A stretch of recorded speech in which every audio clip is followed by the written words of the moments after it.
आमचे सन्मित्र लोकशाहीर अण्णाभाऊ साठे यांच्या 106व्या जयंतीनिमित्त आज सर्वांना शुभेच्छा देतो.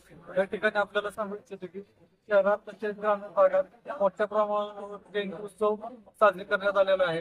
त्याचप्रमाणे आम्ही आज प्रतापसिंहनगर जयंती महोत्सव समितीच्या वतीने आमच्या पंचायत समिती सदस्या कोमलताई गायकवाड, त्याचबरोबर आमचे ग्रामपंचायतचे माजी सरपंच गायकवाड बाळासाहेब वाघमारे यांच्या मार्गदर्शनाखाली मोठ्या साजरे केलेला आहे.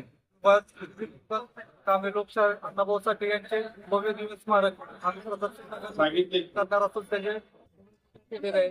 येणाऱ्या 6 या ठिकाणी डॉक्टर बाबासाहेब आंबेडकर पुतळ्याच्या इथं त्यांच्या अभ्यासिका एक करण्याचा आमच्या ठिकाणी मानत आहे. येणाऱ्या काळात लोकशाहीर अण्णाभाऊ साठे जयंतीनिमित्त सर्वांना शुभेच्छा देतात आणि या ठिकाणी जय भीम जय बाबा.